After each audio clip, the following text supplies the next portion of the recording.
The Winchester rifle slipped from Hosea Garrett's dead fingers as he collapsed across the porch steps, 3 bullets in his chest.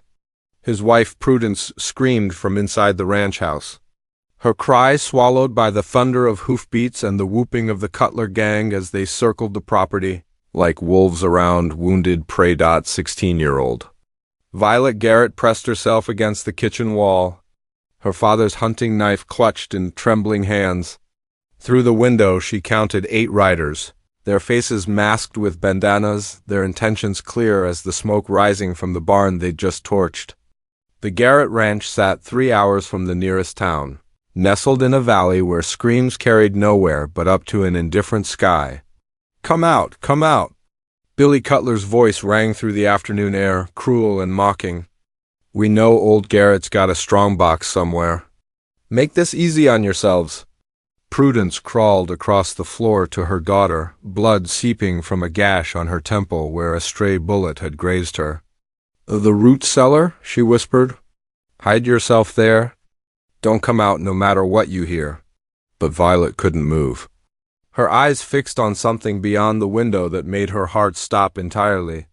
The lead rider, unmistakably Cutler himself by the silver concho on his hat, had pulled his horse to a sudden halt.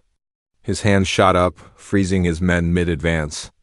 Every outlaw's gaze turned toward the fence line, where the afternoon sun caught something that gleamed pure white against the weathered wood. The white buffalo hide. It hung there as it had for 3 years, stretched across 10 feet of fence posts, its surface unmarred by time or weather.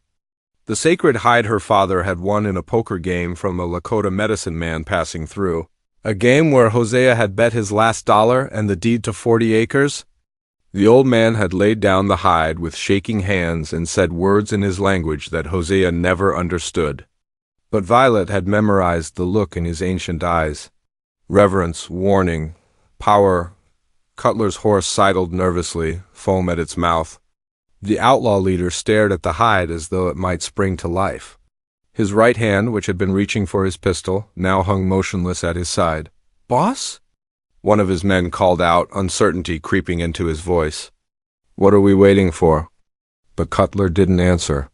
He couldn't tear his eyes from the white hide, from the way it seemed to pulse with something older than law or lawlessness, older than the West itself. The hide that should have been yellowed or rotted by now but remained pristine as fresh snow, impossible and terrible in its perfection. Virgil Cutler had killed his first man at 14 and had never believed in anything he couldn't shoot, steal, or spend. But his grandmother had been Cheyenne, and before the whiskey took her, she'd filled his head with stories about the white buffalo, the sacred animal that appeared once in a generation, maybe once in a century. She'd told him that to harm those under its protection was to invite a curse that would follow a man beyond death itself, superstition. He'd always thought. Old woman's tales, yet here it was, and every instinct in his body screamed at him to turn his horse around and ride until the mountains swallowed him whole. "It's just a hide." "Boss?" His second-in-command, a gap-toothed killer named Dutch Henley, spat tobacco juice and laughed nervously. Probably just painted cowhide to scare off Injuns. The words broke whatever spell had gripped them. The gang's horses began moving forward again, but slower now, reluctant. Violet watched from the window as Prudence pulled herself upright, her face pale but determined. Her mother had lost too much blood. She swayed on her feet. "Violet," Prudence whispered, pressing something into her daughter's palm. "A derringer, small and deadly, 2 shots. Your father always said that hide was special," said the medicine man. Told him it would protect this ranch when the time came.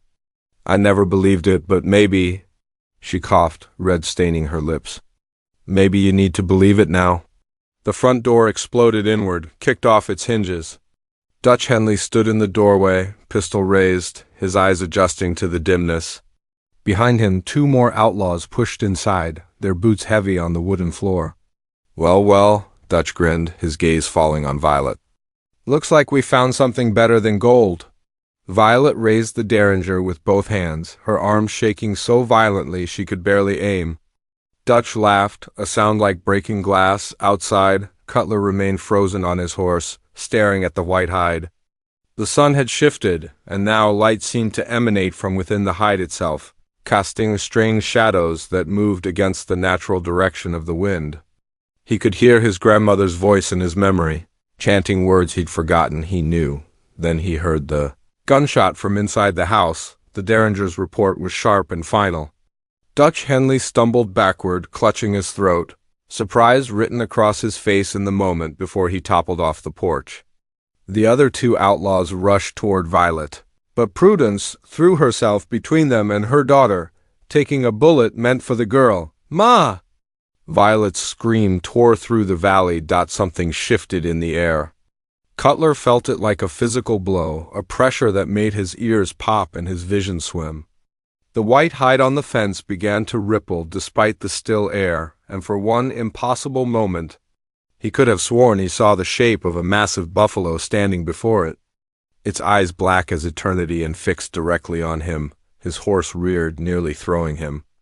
Around him, his men's mounts were doing the same, panicking for no visible reason, their eyes rolling white with terror. The second shot from Violet's Derringer went wide, punching a hole through the window behind the two advancing outlaws. The gun clicked empty in her hands, useless now as the men closed in. Prudence lay motionless on the floor, her blood pooling across the pine boards her husband had laid 20 years ago when they'd first claimed this land. Should have stayed hidden. "Girl," one of the outlaws snarled, reaching for her dot. Then the ground shook. It wasn't an earthquake, not exactly. It was more like the earth itself had taken a breath, a deep inhale that made the entire ranch house groan on its foundation. The outlaws froze, their hands outstretched. Outside, the terrified whinnying of horses rose to a fever pitch. Cutler fought to control his mount, sawing at the reins, but the animal wouldn't be calmed. Through the chaos, he saw something that made his blood turn to ice water in his veins. The white hide was glowing now, pulsing with a light that had no earthly source, and around it the air itself was bending, warping, as though reality was a piece of cloth being twisted by invisible hands. "We need to go," he heard himself saying, though his voice sounded distant to his own ears. We need to go now." But his men inside the house couldn't hear him over the sound that had begun to fill the valley, a low, resonant drumming that came from everywhere and nowhere, rhythmic as a heartbeat but vast as thunder. It was the sound of hooves, Cutler realized with dawning horror. Thousands upon thousands of hooves, though he could see nothing but his panicking gang and the glowing hide. Inside, the two outlaws had backed away from Violet without meaning to, their faces slack with an animal fear they couldn't name. The walls of the ranch house were vibrating, and through the shattered window, they could see what Cutler saw: the impossible light, the warping air. And now something else. Figures were appearing in the light. They were translucent at first, like heat shimmer on a desert road, but solidifying with each passing second. Warriors on horseback, their faces painted for battle, their weapons raised. But these weren't flesh and blood men. They were spirits, memories given form, and they moved with the terrible purpose of those who defended sacred ground. Violet had fallen to her knees beside her mother, but her eyes were locked on the spectacle unfolding beyond the window. She'd heard the stories too, passed down from the Lakota man who'd lost the hide to her father. He told Hosea that the white buffalo was a gift from the spirit world, and those who possessed its hide held a piece of that world in their hands. Protection he'd promised, but also responsibility. The ranch had been peaceful for 3 years since the hide was hung. No raids, no violence. Even the harsh winters had been gentler here than in the surrounding territories. Violet had thought it coincidence. She'd been wrong. "Ma," she whispered, pressing her hand to Prudence's chest. She felt a faint heartbeat, weak but persistent. Hope flared in her chest, desperate and fierce. Outside, one of Cutler's men finally broke. He spurred his horse hard and rode for the valley's mouth, screaming incoherently. He made it perhaps 50 yards before his horse stumbled for no reason, throwing him hard. The man didn't get up. The spirit warriors circled the ranch in a formation older than the nation itself, their phantom horses never touching the ground. Cutler could see through them, could see the fence posts and the scrub grass beyond, but their presence was undeniable. And with them came a cold that had nothing to do with temperature, a cold that settled into bone and marrow and whispered of judgment. "Firearms won't work," Cutler said aloud. Though whether to himself or his men, he couldn't say. He knew it in his gut, the same way a man knows a storm is coming before the first raindrop falls. Whatever rules governed this moment, they weren't the rules of the world he'd lived in for 32 violent years. Inside the house, the two outlaws finally broke their paralysis. They stumbled toward the door, shoving each other in their desperation to escape. But as they crossed the threshold, they stopped as surely as if they'd hit an invisible wall. The spirit warriors had drawn closer, their circle tightening.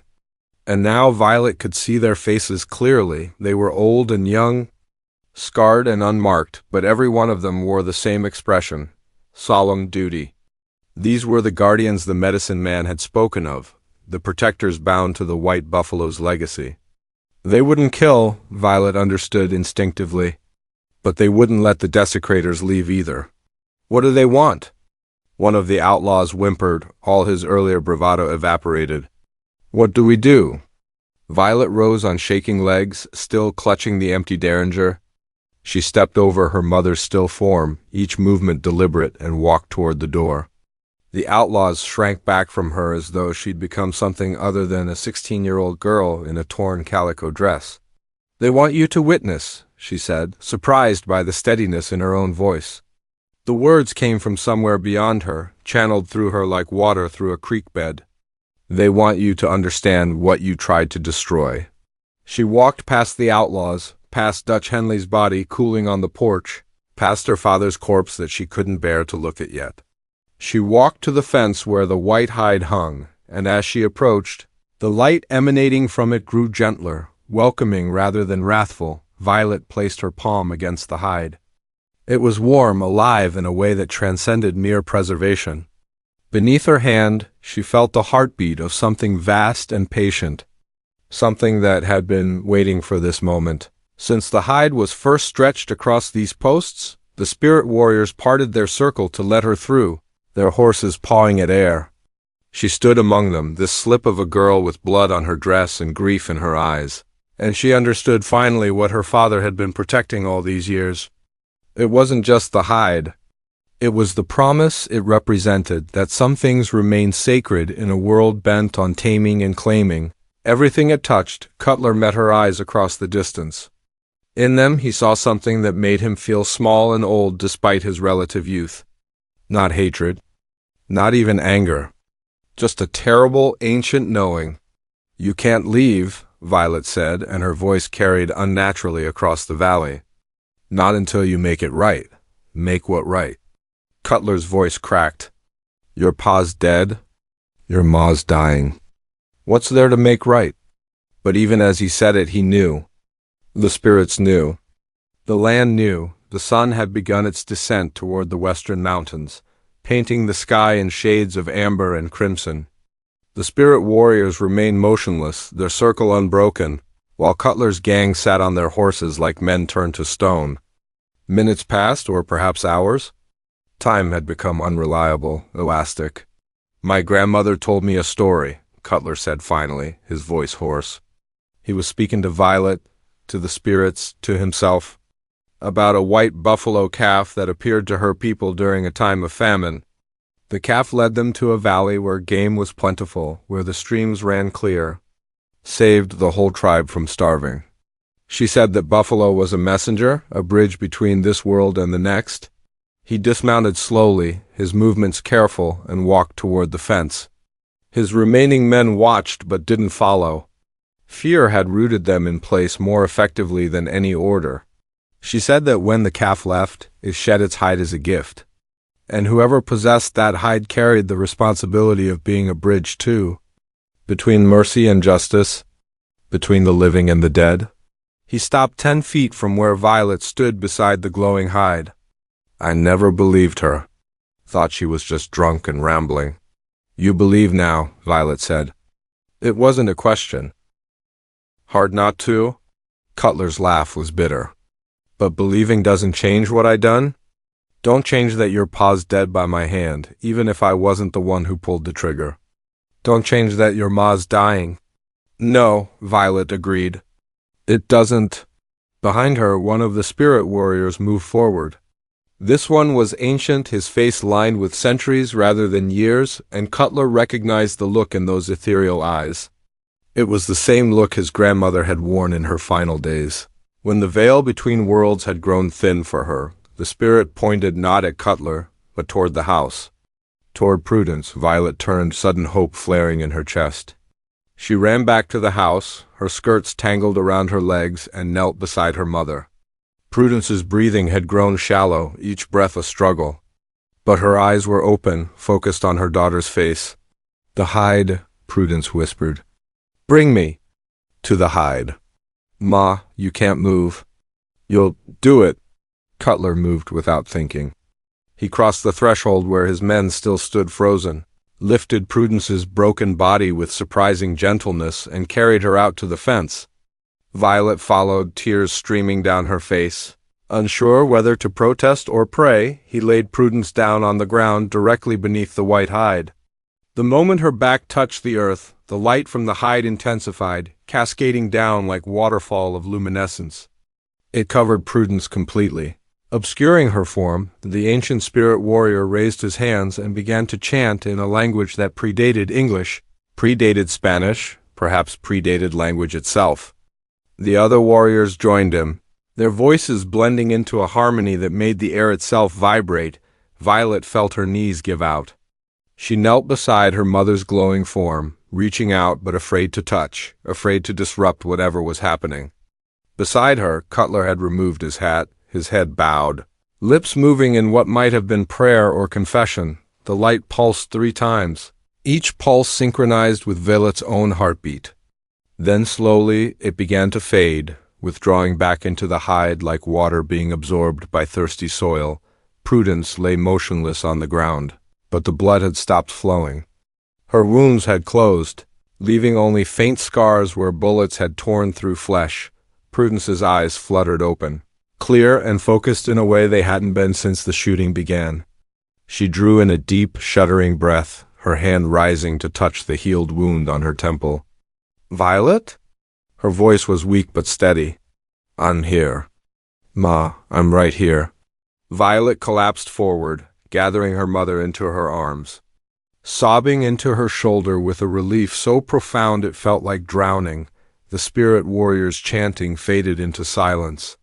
They sat motionless on their phantom horses, waiting with the patience of those who exist beyond time. The ancient warrior who had pointed Cutler toward Prudence now turned his gaze fully onto the outlaw leader. And in that gaze was a weight of judgment that made Cutler wish for the simple mercy of a hanging rope, but there was something else in that look too. Not forgiveness, the spirits didn't traffic in such human concepts, but the possibility of balance. Of scales that might yet be evened. "What do you want from me?" Cutler asked the warrior directly. "You want my life? Take it. I've done enough in mine to earn whatever hell's waiting." The warrior shook his head slowly. He pointed at Cutler, then at the hide, then swept his arm across the valley, encompassing the ranch, the mountains, the vast sky overhead. Violet understood before Cutler did. "He wants you to be what you should have been," she said quietly, still holding her mother. "He wants you to protect instead of destroy." "I'm a killer. Been one since I was barely older than you. Can't just wash that away?" "No," Prudence spoke now, sitting up with Violet's help. Her voice carried a new quality, as though the healing had granted her some measure of the spirit's authority. "But you can start walking a different path. That's what the white buffalo teaches, that change is possible. That rebirth is the only true constancy." Cutler stared at the hide, at the woman he'd nearly widowed and the girl he'd nearly orphaned, at the spirits who held him in their timeless circle. He thought of his grandmother, of the stories she'd told, of the life he'd chosen and the man he'd become. 32 years old and he'd never built anything, only torn down. Never protected anything, only taken. "I don't know how to be anything else," he said. And for the first time in 18 years, tears tracked through the trail dust on his face. "Then you'll learn." Violet stood, helping her mother to her feet. You'll stay here. You and your men. You'll rebuild what you burned. You'll bury what you killed. And when you've done that, maybe the spirits will let you leave. The ancient warrior nodded once, a gesture of affirmation. The circle of phantom riders drew back slightly, loosening their containment just enough to allow movement within the ranch boundaries, but not beyond. And if we refuse? One of Cutler's men called out, finding his voice at last. If we try to run? As if in answer, the warrior who'd fallen from his horse earlier, the one who tried to flee, suddenly stirred. He sat up, screaming, clawing at his own skin as though trying to escape his body. The sound of his terror echoed off the mountains, inhuman and endless, until he collapsed again, unconscious or dead. None could tell. That's what waits for those who break faith with the white buffalo, Prudence said, her hand pressed against her healed wounds. I can feel it now, the knowledge that came with the healing. The hide doesn't just protect, it binds. It creates sacred space, and sacred space has rules. Cutler looked at his remaining men. 6 of them, not counting Dutch's corpse or the man who tried to flee. 6 killers and thieves who'd followed him because he was meaner and smarter than anyone else in the territory. Now they all looked to him for guidance they'd never needed before. We stay, he said. We work, we pay the debt. And my father? Violet's voice was small, young again. Can the spirits bring him back too? The ancient warrior's expression softened, became infinitely sad. He shook his head. They buried Hosea Garrett at sunrise on the hilltop overlooking the valley where he'd built his life. Cutler and his men dug the grave with tools from the barn they'd burned, working through the night under the watchful presence of the spirit warriors. Violet and Prudence prepared the body, washing away the blood. Dressing Hosea in his Sunday suit, the spirits didn't attend the burial. They maintained their circle around the ranch boundaries, but they allowed this private grief, this necessary ritual. Prudence spoke words from the Bible, her voice steady despite the tears that fell. Violet placed her father's rifle across his chest. The weapon that had been his companion for 25 years? He won't need it where he's going, Cutler said quietly, standing apart from the women but close enough to hear. No, Violet agreed. But he earned the right to be buried with it. He was defending his home, his family. That matters. After the burial, the real work began. Cutler organized his men with the same efficiency he'd once used to plan raids. But instead of plotting robberies, they repaired fence posts. Instead of burning, they built. The barn had to be reconstructed from the ground up. The front door needed new hinges. Bullet holes in the walls required patching. Prudence watched them work from the porch, a rifle across her knees. The spirits had healed her body, but they hadn't made her foolish. Trust would have to be earned, if it could be earned at all. On the 3rd day, a rider approached from the east. The spirit warriors let him pass. He came openly, with no weapon drawn. It was Sheriff Augustus Morrison from the town of Redemption Springs. Drawn by the smoke from the burned barn that had been spotted from miles away, he took in the scene with the practiced eye of a lawman, the outlaws working under guard. The fresh grave on the hill, the strange luminescence that surrounded the white hide on the fence. Morrison had heard stories about the Garrett Ranch, about the sacred hide and the strange protection it offered. Most folks thought it was nonsense. He'd thought so too until now. Mrs. Garrett, he tipped his hat to Prudence. Violet, heard you had some trouble out here. Trouble came, Prudence confirmed. And trouble's being dealt with? Morrison's eyes narrowed as he recognized Cutler. That's Virgil Cutler? He's wanted in 3 territories. Worth $500 dead or alive. He's paying a different kind of debt, Violet said. She stood beside her mother, and in the days since the attack she seemed to have aged years. There was a hardness in her eyes now, a survivor's wariness. The spirits have claimed him. Spirits. Morrison snorted, but his hand didn't move toward his gun. Something in the air made him cautious, made the hairs on the back of his neck stand up. You expect me to believe? The ancient warrior materialized beside his horse, as solid as flesh for a single moment. Morrison's mount reared, nearly throwing him. When he regained control, the spirit had faded back to translucence. But the message was clear. "I'll be damned," Morrison whispered. "Likely we all will be," Cutler called from where he was hammering boards onto the new barn frame. "But some of us are trying to earn a bit of grace first." Morrison dismounted slowly, one hand on his pistol, the other raised in a gesture of peace. He walked a slow circle around the property, taking in the spirits, the hide, the strange atmospheric pressure that made his ears pop.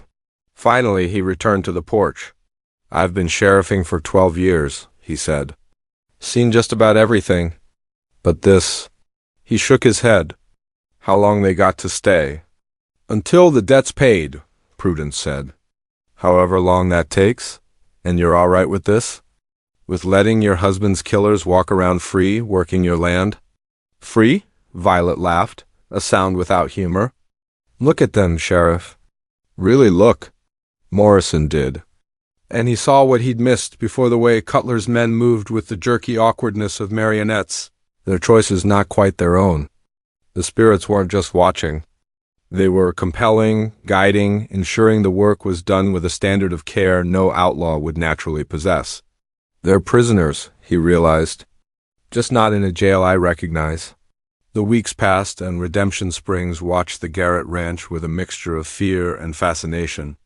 Word spread about the white buffalo hide, about the outlaws bound to service, about the spirits that guarded the valley. Some folks wanted Sheriff Morrison to ride out and arrest Cutler regardless of supernatural intervention. Others argued that divine justice was being served in a way no earthly court could match, the ranch transformed under the forced labor. The new barn was larger and sturdier than the old one. Cutler's men, guided by the spirit's invisible hands, added a root cellar that could double as a shelter during storms. They dug a new well when the old one started running dry. They repaired every fence post in a 5-mile radius, replaced rotted boards on the porch, and even planted a garden that Violet tended with careful attention. Prudence regained her strength day by day. The physical healing had been instantaneous, but the emotional recovery took longer. She woke some nights screaming, reliving the moment the bullet struck. But Violet was always there, and slowly the nightmares faded. Cutler changed too, though the transformation was subtler. He still carried himself with a dangerous edge, still had the eyes of a man who'd seen too much violence. But now those eyes turned toward building rather than destroying. He found himself taking pride in the work, in seeing the barn take shape under his direction, in knowing that for once in his miserable life he was leaving something better than he'd found it. One evening, as the sun painted the sky purple and gold, Cutler approached Violet where she worked in the garden. She tensed as he neared, her hand instinctively reaching for the knife she now kept at her belt. "Easy," he said, raising his hands. "I just wanted to... I don't know. Talk, maybe. About what? About how you killed my father? About how you would have killed all of us if the spirits hadn't stopped you?" Her voice was hard, unforgiving. "No, I mean, yes, but ... He struggled for words, a man unaccustomed to introspection. "Your pa, what was he like?"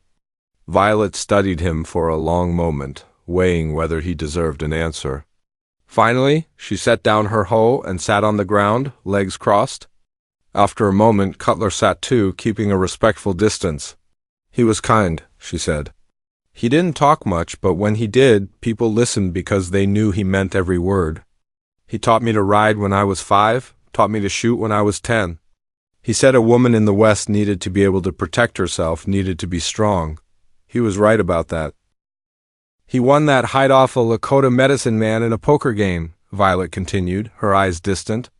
"But afterward, the old man told him it wasn't really a game of chance. He said the buffalo chooses its protector, and the cards just reveal what's already decided. Pa took that seriously. He studied the Lakota ways, learned some of their language, their beliefs. He said if he was going to be guardian of something sacred, he needed to understand what that meant. Did he ever regret it? Taking on that responsibility? Never." Violet's voice was firm. "He said it gave his life purpose. That too many folks in the West were just taking and taking, never giving anything back. The hide was his way of giving back, of protecting something that mattered." Cutler was quiet for a long time, watching the last light fade from the sky. The spirit warriors were more visible now in the gathering darkness, their phantom forms glowing softly. "I had a sister once," he said finally. "Younger than you?" "She died of fever when she was 8. I remember thinking that if I'd been stronger, smarter, better somehow, maybe I could have saved her.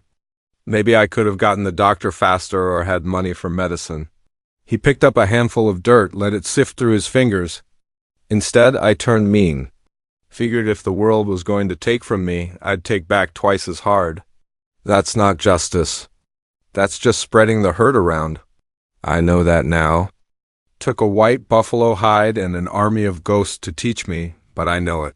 3 months after the raid, Sheriff Morrison returned to the Garrett Ranch. This time, he brought company a Lakota elder named Mapio Wiconi, which Morrison's translator said meant living sky. The old man was ancient, his face a map of wrinkles. His eyes still sharp and knowing, the spirit warriors parted their circle to allow him entry.